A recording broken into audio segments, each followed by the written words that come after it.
warahmatullahi wabarakatuh. Perkenalkan, kami dari kelompok 6F. Di sini kami akan menampilkan proyek tugas video dari mata kuliah Kesehatan dan Keselamatan Kerja dengan tema pencegahan hazard psikososial pada perawat ICU.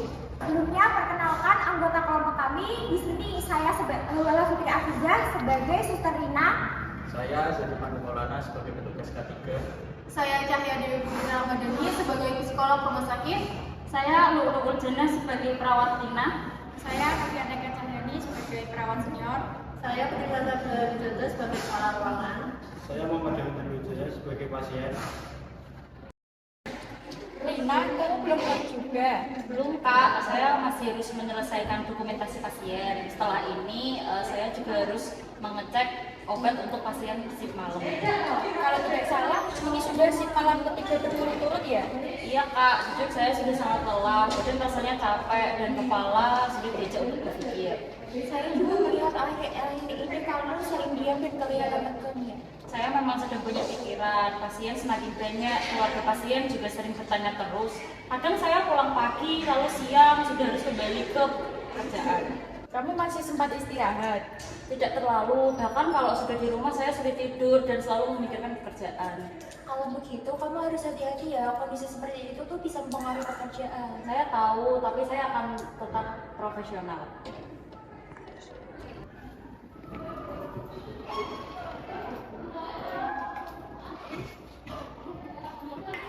Sebelum saya menjelaskan menjawab pasien, kita udah terlebih dahulu ya. Baik Kak. Jadi pasien dengan nama Bapak Bambang Santoso saat ini dirawat di ruang ICU dengan diagnosa medis pneumonia. Pasien saat ini dalam pemantauan intensif dan mendapatkan terapi sesuai instruksi dokter. Kemudian pasien memiliki riwayat hipertensi dan diabetes mellitus.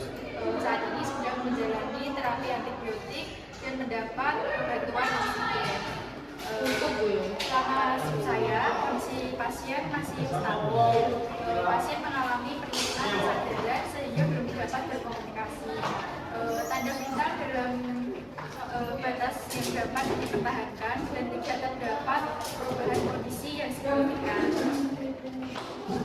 Untuk berikutnya, mohon lakukan pemeriksaan tanda vital secara berkala, kemudian observasi keluhan sesak nafas atau peningkatan suhu tubuh, pastikan pemberian obat sesuai dengan instruksi dokter, serta lakukan identifikasi pasien dengan benar sebelum setiap tindakan maupun setelah pemberian obat. Baik, informasi sudah saya terima dan terima kasih. Baik, terima kasih. Selamat bertugas.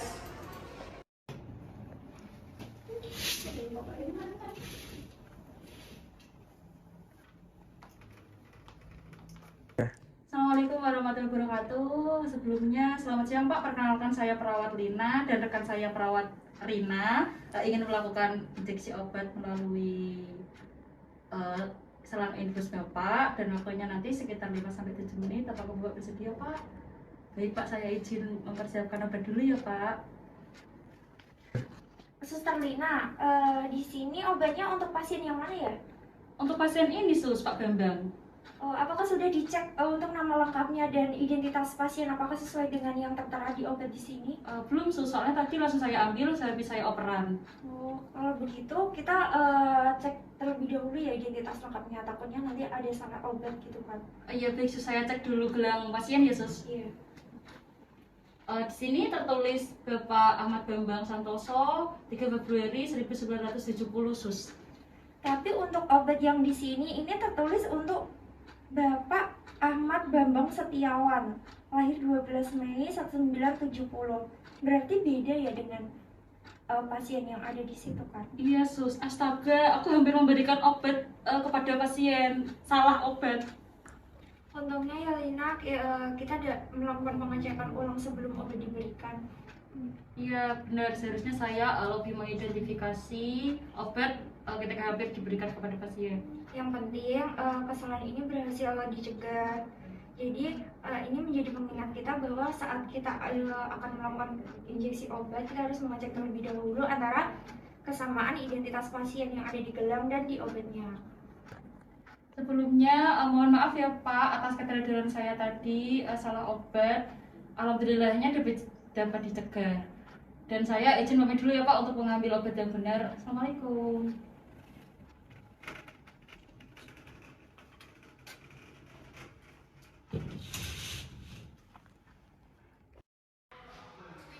Menurut saya kejadian tadi perlu dilaporkan. Dilaporkan, saya takut dianggap tidak kompeten. Tidak begitu, Lina. Pelaporan insiden ini adalah bukan untuk mengetahui siapa yang salah, tetapi untuk mencegah terjadinya insiden ini berulang pada masa selanjutnya. Dan berdasarkan klasifikasi jenis insiden pasien di rumah sakit, terdapat beberapa jenis insiden. Yang pertama yaitu kejadian tidak diharapkan atau KTD. Yang kedua kejadian nyaris cedera atau nagis. Yang ketiga yaitu kejadian tidak cedera. Yang keempat yaitu kondisi potensial cedera. Dan yang terakhir yaitu kejadian sentinel. Lalu kejadian yang baru saja terjadi itu yang mana Kak? Kejadian tadi termasuk kejadian nyaris cedera atau nagis karena kejadian berhasil dicegah sebelum obat diberikan kepada pasien sehingga tidak menimbulkan kerugian atau cedera pada pasien. Kalau obat tersebut sudah terlanjur diberikan kepada pasien tetapi tidak menimbulkan dampak atau cedera, ini termasuk ke kejadian tidak cedera atau KTD. Sedangkan apabila kesalahan menyebabkan cedera atau kerugian pada pasien, maka dikategorikan kejadian tidak diharapkan atau KTD. Untuk kejadian yang menyebabkan kematian atau cedera serius pada pasien di luar kondisi penyakit pasien, maka dikategorikan menjadi kejadian sentinel. Saya mengerti sekarang, walaupun pasien tidak cedera, pasien harus tetap dilaporkan karena itu bagian dari sistem keselamatan pasien. Tepat sekali. Tujuan pelaporan ini tujuannya yaitu untuk pembelajaran dan perbaikan. Kalau begitu, saya akan menjelaskan kronologi yang terjadi. Baik, sebelum melaporkan kepada kepala ruangan, mari dokumentasikan kejadian ini terlebih dahulu. Ini untuk formulir pelaporan insidennya kita isi sesuai dengan kronologi apa yang terjadi. Baik, saya akan tuliskan apa yang terjadi kemarin, yaitu hampir salah obat kepada pasien walaupun dapat dicegah dan belum diberikan kepada pasien. Jangan lupa cantumkan jika tidak terjadi cedera pada pasien, sehingga kejadian ini diklasifikasikan sebagai kejadian nyaris cedera atau KNC. Baik Kak, waktu kejadian, identitas pasien yang terlihat, serta tindakan pencegahan yang telah dilakukan juga sudah saya tuliskan.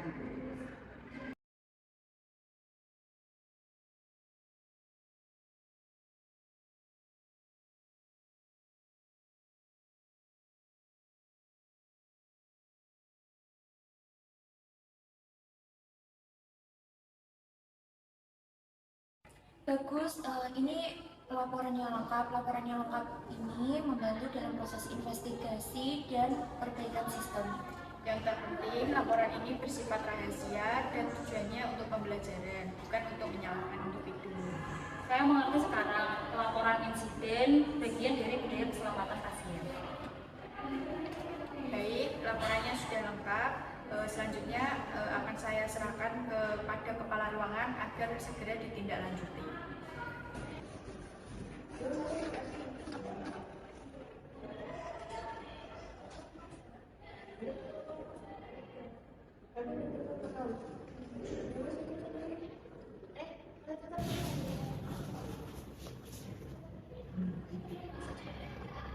Halo, Selamat siang Bu, mohon izin melaporkan adanya kejadian nyaris cedera di ruang ICU. selamat siang. Silahkan dijelaskan.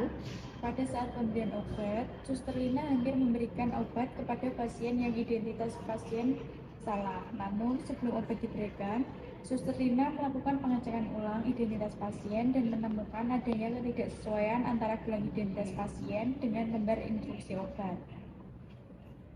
Apakah obat sudah diberikan pada pasien? Belum Bu, kesalahan berhasil diketahui sebelum obat diberikan, sehingga tidak menimbulkan cedera pada pasien. Baik, terima kasih karena kejadian ini segera dilaporkan. Mohon pastikan seluruh informasi terkait kejadian dicatat dan pasien tetap mendapatkan obat yang sesuai. Ini merupakan near miss yang harus kita evaluasi bersama agar tidak terulang kembali. Baik Bu. Baik, saya akan segera datang ke ruang diskusi, mengingat dari laporan awal terlihat adanya faktor kelelahan kerja dan penurunan konsentrasi. Saya juga akan mengajak petugas K3 untuk membantu mengidentifikasi faktor risiko di lingkungan kerja, serta psikolog rumah sakit untuk memberikan masukan terkait kondisi psikologis staf. Siap Bu, terima kasih. Baik, mohon seluruh pihak yang terlibat menyiapkan kronologi kejadian secara lengkap agar kita dapat melakukan evaluasi bersama. Baik Bu, siap. Baik. Siang semuanya. Saya sudah menerima informasi mengenai kejadian tadi. Saya ingin mendengar langsung apa yang terjadi. Tadi saya hampir memberikan obat kepada pasien yang salah. Tentu Suster Rina menyadari sebelum obat diberikan. Apa yang menyebabkan hal itu terjadi? Saya merasa sangat lelah akhir-akhir ini dan sulit tidur, sulit fokus, dan mudah emosi. Sebenarnya beberapa staf juga mengalami hal yang sama karena jumlah pasien terus meningkat. Nah, beban kerja ini lebih berat dibanding daripada biasanya. Terima kasih Suster Lina karena sudah jujur menyampaikan kondisi yang dialami. Saya ingin menegaskan bahwa tujuan evaluasi ini bukan untuk menyalahkan siapapun. Sejujurnya, saya sempat khawatir akan dianggap tidak kompeten, Bu. Tidak, Suster, dalam budaya keselamatan rumah sakit, kita menerapkan JIS culture atau no blame culture. Kita tidak berfokus mencari siapa yang salah, tetapi mencari faktor-faktor yang menyebabkan kejadian tersebut dapat terjadi. Artinya, kita tidak langsung menyalahkan individu secara terlibat, tapi berusaha memahami faktor-faktor yang menyebabkan kejadian tersebut dapat terjadi. Lalu tujuan evaluasi ini bukan untuk mencari siapa yang salah, melainkan untuk mengetahui apa yang perlu diperbaiki agar kejadian yang seperti itu tidak terulang. Jadi yang menjadi fokus ini adalah sistem kerja dan faktor-faktor yang berkontribusi terhadap kejadian tersebut. Kita perlu melihat beban kerja, jadwal dinas, komunikasi antar staf, lalu kepatuhan terhadap prosedur, dan faktor lain yang dapat mempengaruhi keselamatan pasien. Saya merasa tenang mendengarnya, Bu. Saya berharap seluruh staf tidak ragu melaporkan insiden maupun kejadian yang cedera. Pelaporan merupakan bagian dari budaya keselamatan dan menjadi sarana pembelajaran bersama. Dengan begitu, setiap kejadian dapat menjadi bahan evaluasi untuk memperbaiki sistem pelayanan kita ke depannya. Benar, selamat pasien dapat tercapai apabila kita memiliki budaya yang terbuka, saling mendukung, dan berfokus pada perbaikan berkelanjutan, bukan pada menyalahkan individu. Lalu mari kita dengarkan pendapat dari tim K3. Berdasarkan hasil diskusi kita, terlihat bahwa beberapa hazard psikososial yang ada di unit ini itu sudah mulai berdampak pada kinerja tenaga kesehatan. Beban kerja yang tinggi, shift malam yang berturut-turut, kurangnya waktu istirahat, serta tekanan emosional saat merawat pasien kritis menjadi faktor yang perlu segera ditangani. Saya setuju, kejadian yang dialami Suster Lina menunjukkan bahwa kondisi tersebut sudah mulai memengaruhi konsentrasi saat bekerja. Kalau tidak segera ditindaklanjuti, kemungkinan besar kejadian serupa bisa terjadi di staf yang lain. Benar, oleh karena itu fokus kita sekarang bukan hanya mengidentifikasi hazard, tetapi juga melakukan pengendalian resiko agar tidak berdampak pada keselamatan tenaga kesehatan maupun pasien. Baik, saya ingin mendengar hasil telah dari tim K3 mengenai kejadian ini. Baik Bu, setelah mendengarkan kronologi kejadian, kami akan melakukan investigasi insiden untuk mengidentifikasi faktor-faktor yang berkontribusi terhadap kejadian nyaris cedera ini. Baik, apa saja yang menjadi perhatian dari hasil investigasi awal? Berdasarkan informasi yang kami peroleh, terdapat beberapa faktor resiko yang berperan, yaitu beban kerja yang tinggi, shift malam yang berlangsung secara beruntun, kurangnya waktu istirahat, serta penurunan konsentrasi akibat kelelahan kerja. Memang beberapa staf akhir-akhir ini mengalami kelelahan karena peningkatan jumlah pasien. Selain faktor individu, kami juga melihat adanya faktor sistem, yaitu belum optimalnya pengaturan jadwal dinas dan tingginya tuntutan kerja di unit ICU. Jadi penyebabnya bukan hanya karena saya kurang teliti, Pak? Betul, Suster. Dalam investigasi insiden, kami tidak berfokus mencari siapa yang salah, tetapi mencari akar masalah yang menyebabkan insiden dapat terjadi. Apa rekomendasi yang dapat diberikan? Berdasarkan prinsip manajemen risiko, kami merekomendasikan beberapa tindakan perbaikan. Yang pertama, melakukan evaluasi pembagian jadwal kerja agar tidak terlalu banyak shift malam berturut-turut. Yang kedua, memperkuat budaya double check dan mengidentifikasi pasien sebelum pemberian obat. Yang ketiga, melakukan pemantauan kondisi fisik dan psikologis tenaga kesehatan secara berkala untuk mendeteksi kelelahan kerja sejak dini. Yang keempat, melaksanakan edukasi dan refreshment pasien safety secara berkala bagi seluruh staf. Yang kelima, melakukan monitoring dan evaluasi terhadap pelaksanaan rekomendasi tersebut untuk memastikan resiko serupa dapat diminimalisir. Saya setuju dengan begitu risiko kejadian yang serupa dapat diminimalkan. Baik, rekomendasi tersebut akan kita tidak lanjuti dan menjadi bagian dari upaya perbaikan di unit ICU. Untuk tujuan investigasi ini adalah sebagai pembelajaran dan perbaikan sistem agar keselamatan pasien dan keselamatan tenaga kesehatan dapat terus ditingkatkan. Saya memahami sekarang, pelaporan dan investigasi insiden dilakukan untuk memperbaiki sistem, bukan untuk menyalahkan individu. Benar, Suster. Budaya keselamatan yang baik dibangun melalui pelaporan, investigasi, dan perbaikan berkelanjutan. Kalau menurut saya ini yang paling mendesak itu adalah evaluasi jadwal dinas. Karena beberapa staf, beberapa perawat itu mendapatkan jadwal shift malam ini secara berurutan dan waktu pemulihannya itu kurang. Masukan yang baik, saya akan meninjau kembali pembagian jadwal agar lebih seimbang dan memberikan waktu istirahat yang cukup bagi staf.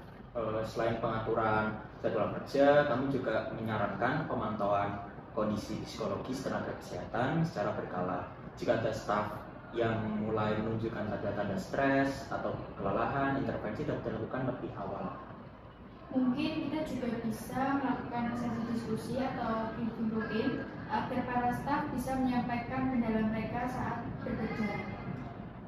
Itu termasuk langkah yang sangat baik.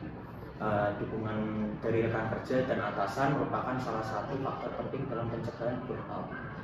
Nah, saya juga ingin memastikan bahwa setiap staf merasa nyaman untuk menyampaikan keluhan tanpa takut, disalahkan atau dianggap tidak mau bekerja.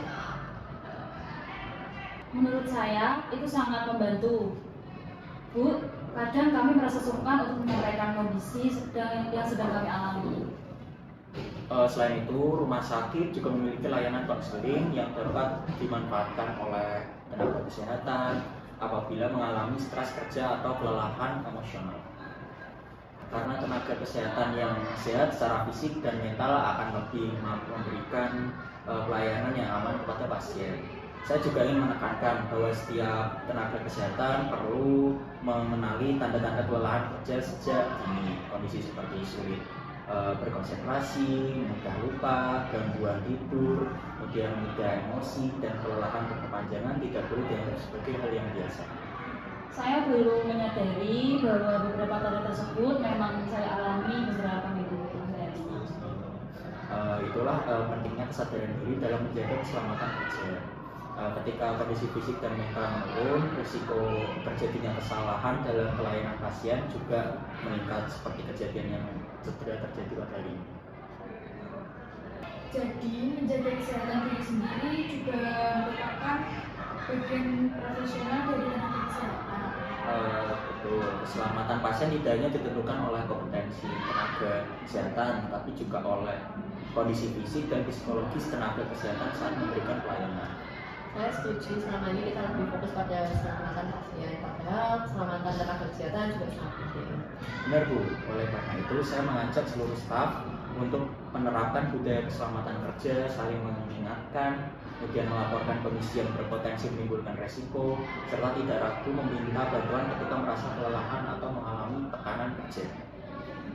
Menurut saya ini edukasi seperti ini memang perlu dilakukan secara rutin karena ini agar semua staf atau perawat ini lebih peka terhadap resiko yang ada di lingkungan kerja.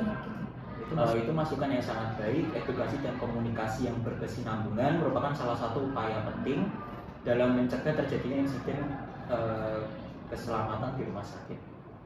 Jadi kita sepakat bahwa pengendalian hazard psikososial di unit ini akan dilakukan melalui pengaturan beban kerja yang baik, lalu pemberian waktu istirahat yang cukup, dukungan antar staf, serta pemantauan kesehatan mental secara berkala.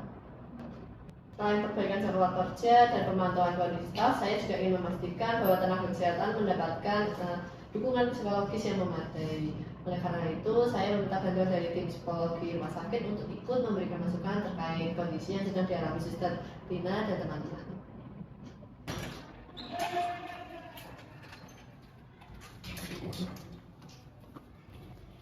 Assalamualaikum. Waalaikumsalam.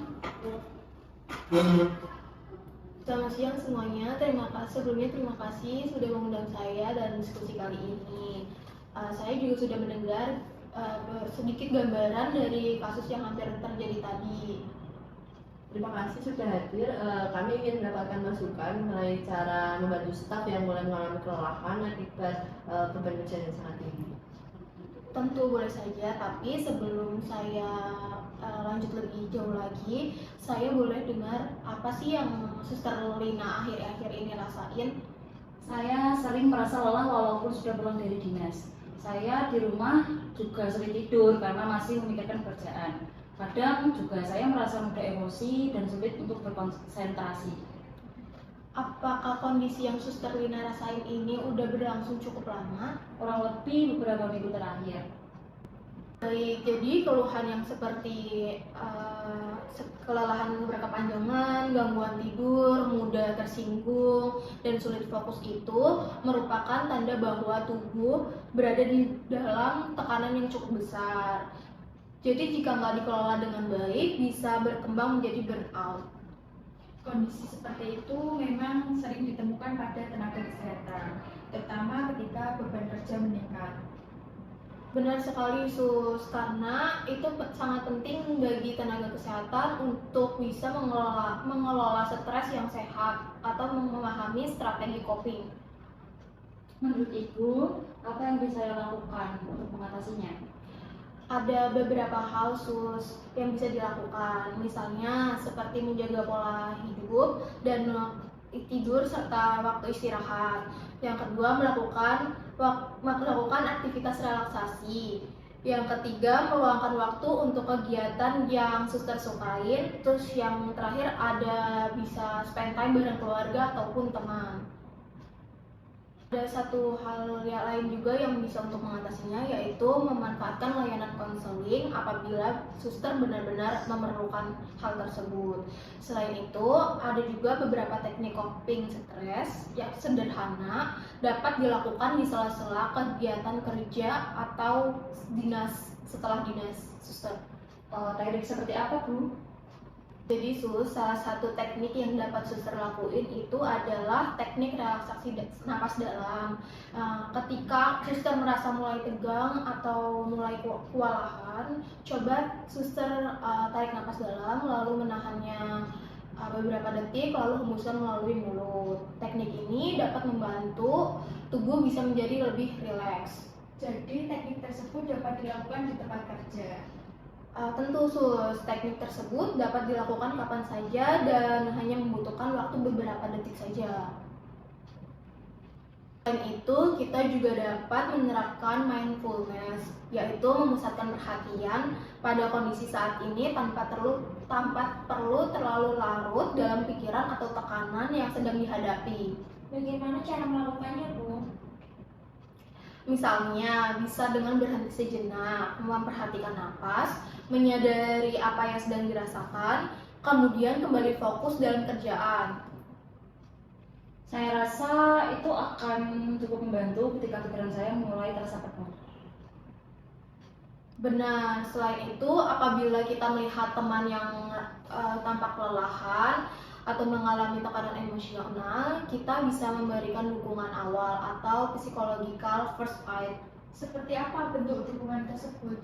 Misalnya, kita dapat mendengarkan tanpa menghakimi, memberi rasa aman dan dukungan emosional, serta mengarahkan rekan tersebut untuk mencari bantuan lebih lanjut apabila memang perawat tersebut memerlukan. Berarti dukungan dari sesama rekan kerja juga sangat penting dalam menjaga kesehatan mental tenaga kerja ya? Betul sekali Bu, lingkungan kerja yang saling mendukung itu akan membantu mencegah stres atau burnout di tempat kerja, sehingga tenaga kesehatan dapat tetap memberikan pelayanan yang bagus. Tapi Bu, terkadang kami itu merasakan harus menyelesaikan semuanya sendiri dan agar tidak merepotkan orang lain. Padahal meminta bantuan kepada orang lain itu bukan tanda kelemahan, justru itu kemampuan diri untuk mengenali batas diri dan mencari dukungan pada lingkungan kerja atau lingkungan kita sendiri. Itu juga merupakan bentuk kepedulian terhadap kesehatan diri sendiri. Saya setuju. Jika kondisi psikologis tenaga kesehatan terjaga, kualitas pelayanan kesehatan juga akan lebih baik. Tepat sekali Sus, menjaga kesehatan mental, tenaga kesehatan bukan hanya kesejahteraan staf, tetapi juga merupakan bagian dari upaya menjaga keselamatan pasien. Mungkin saya menambahkan bahwa upaya pencegahan selalu lebih baik daripada penanganan setelah terjadi insiden. Karena itu setiap tenaga kesehatan harus aktif menerapkan prinsip keselamatan kerja, mematuhi prosedur, serta menjaga kondisi fisik dan mentalnya. Saya memahami sekarang bahwa menjaga diri sendiri juga merupakan bagian dari menjaga keselamatan pasien. Tepat sekali, tenaga kesehatan yang sehat, fokus, dan didukung lingkungan kerja yang baik akan mampu memberikan pelayanan yang lebih aman dan berkualitas. Saya menyadari bahwa selama ini saya terlalu banyak memendam masalah sendiri. Ke depan saya akan lebih terbuka dan memanfaatkan dukungan yang tersedia. Baik, sekarang kita perlu memikirkan solusi untuk unit ini. Mungkin saya merekomendasikan evaluasi jadwal kerja agar tidak ada terlalu banyak shift malam berturut-turut. Saya setuju. Selain itu, perlu pemantauan tingkat stres tenaga kesehatan secara berkala serta penyediaan layanan konseling. Lingkungan kerja juga harus saling suportif, rekan kerja juga perlu saling mendukung dan tidak menyalahkan jika terjadi kesalahan pada salah satu rekan kerjanya. Saya setuju, jika ada teman yang mungkin merasa kelelahan, kita harus saling membantu. Mulai minggu depan, saya akan mengevaluasi pembagian jadwal dan mengadakan pertemuan rutin untuk mendengar keluhan staf. Terima kasih Bu, saya merasa lebih didengar. Baik, saya rasa kita sudah mengidentifikasi penyebab kejadian hari ini dan menyepakati langkah perbaikannya. Lalu saya berharap seluruh staf dapat menerapkan hasil evaluasi ini dalam praktik sehari-hari. Kami juga akan melakukan pemantauan terhadap pelaksanaan pengendalian hazard psikososial, termasuk evaluasi beban kerja dan jadwal dinas agar resiko serupa dapat dicegah. Dan apabila ada staf yang mulai merasa kelelahan atau ada ditemui tanda-tanda stres, jangan ragu untuk mencari bantuan karena menjaga kesehatan mental merupakan salah satu bentuk profesionalisme tenaga kesehatan. Terima kasih atas masukan dan dukungannya. Saya menyadari bahwa menjaga kondisi fisik dan mental bukan hanya untuk diri saya sendiri, tetapi juga untuk keselamatan pasien yang saya rawat. Yang terpenting kita belajar dari kejadian ini. Kesalahan berhasil dicegah karena identifikasi pasien kembali dilakukan sesuai prosedur. Benar, karena itu setiap tindakan itu harus diawali dengan identifikasi identitas dari pasien yang tepat dan komunikasi yang efektif antar tenaga kesehatan, terlebih itu seperti open check-in. Baik, terima kasih semuanya. Mari kita jadikan kejadian ini sebagai pembelajaran untuk meningkatkan keselamatan pasien dan keselamatan tenaga kesehatan. Assalamualaikum warahmatullahi wabarakatuh. Sebelumnya, selamat siang Pak. Perkenalkan saya perawat Lina dan rekan saya perawat Rina ingin melakukan injeksi obat melalui selang infus Bapak dan waktunya nanti sekitar 5-7 menit. Apakah Bapak bersedia Pak? Baik Pak, saya izin mempersiapkan obat dulu ya Pak.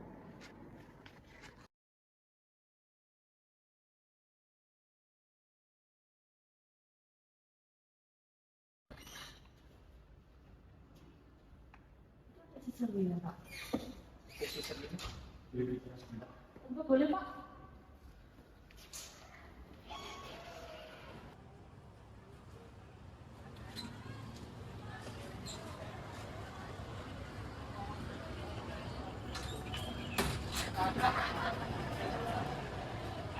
Saya mengapresiasi kejujuran Suster Lina karena mau melaporkan kejadian yang diceritakan dari ini agar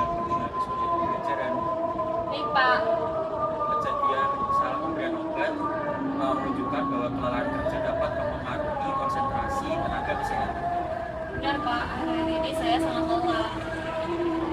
Kita sebagai perawat harus melakukan identifikasi pasien dengan benar sebelum memberikan obat atau tindakan lainnya. Kita tidak boleh hanya mengandalkan ingatan, posisi tempat tidur atau kebiasaan. Saya mengerti Pak. Itu ketika kamu merasa kelelahan atau merasa stres pada pekerjaan, kamu bisa menyampaikan kepada atasan agar dapat dilakukan evaluasi beban kerja. Hal ini merupakan upaya pencegahan keselamatan tenaga kesehatan dan keselamatan pasien. Terima kasih Pak atas masukannya. Lain kali saya akan lebih teliti dan lebih terbuka. Bagus, kejadian hari ini dijadikan pembelajaran agar tidak terulang kembali. Pembelajaran dari setiap kejadian merupakan penting untuk meningkatkan budaya keselamatan.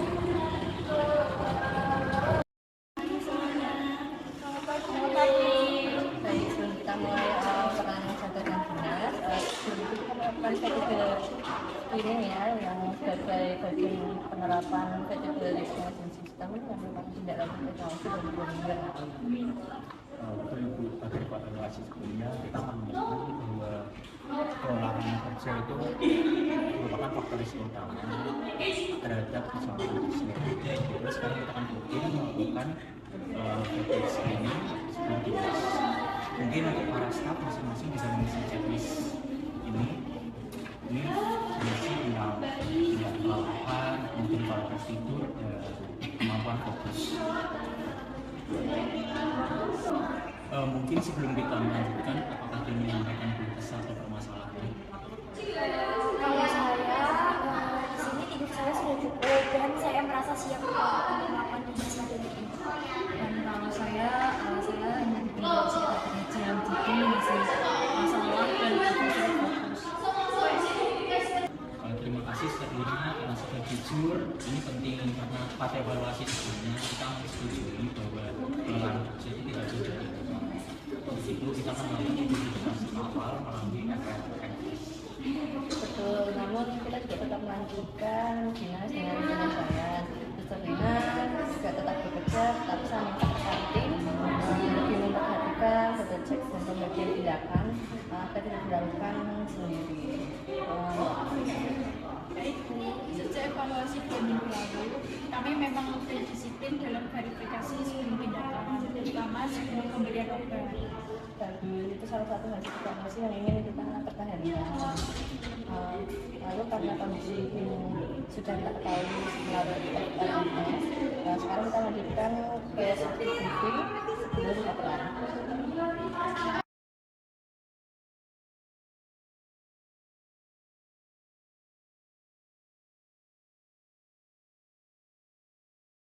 Baik semuanya, melalui Kementerian Fisik, melalui teknologi lingkungan, kita lanjutkan kerjaan jika kita mengingat hasil evaluasi 2 minggu lalu, salah satu temuan yang paling penting adalah kurang optimalnya komunikasi dan risiko kesalahan anggota keluarga. Karena itu hari ini kita kembali tekankan identifikasi pasien minimal 2 identitas, komunikasi efektif, dan double check sebelum pemberian obat. Sejak evaluasi saat itu, kami juga menjadi lebih terbiasa mengingatkan satu sama lain kalau terjadi mulai lelah ataupun kurang fokus. Iya Kak, saya sendiri menjadi lebih terbuka semenjak adanya FRMS. Saya lebih berani menyampaikan untuk saya. Itu salah satu tujuan penting dari evaluasi sebelumnya, yaitu membangun budaya terbuka tanpa takut disalahkan. Dari sisi kerjasama tim juga terasa lebih baik. Kesalahan hampir tidak terjadi lagi karena kita lebih disiplin dalam verifikasi. Sesuai dengan evaluasi 2 minggu yang lalu, kita juga tidak hanya mencari penyebab insiden, tetapi memastikan sistem diperbaiki dan benar-benar berjalan.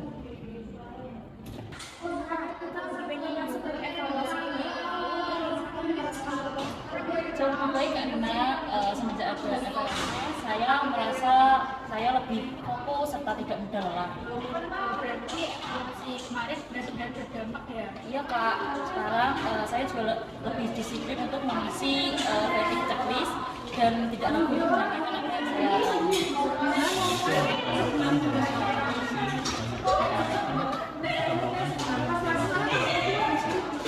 Saya juga melihat komunikasi tim lebih terbuka sekarang, salah satu rekomendasi evaluasi yang berhasil dijalankan. Dan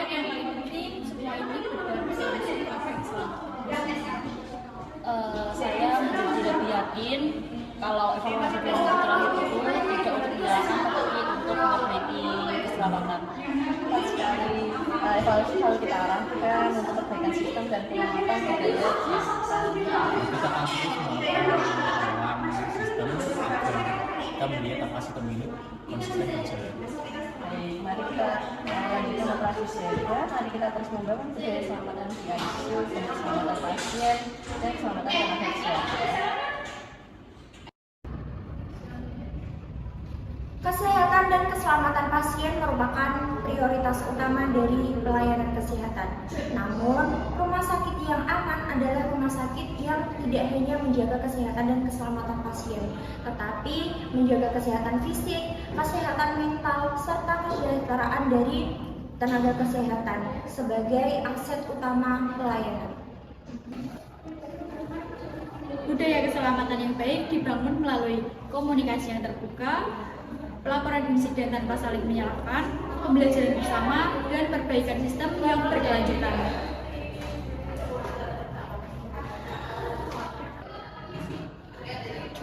Dengan tenaga kesehatan yang sehat, didukung dan bekerja di tempat yang aman, maka akan menghasilkan tenaga kesehatan yang lebih berkualitas, serta akan menghasilkan keselamatan pasien lebih optimal.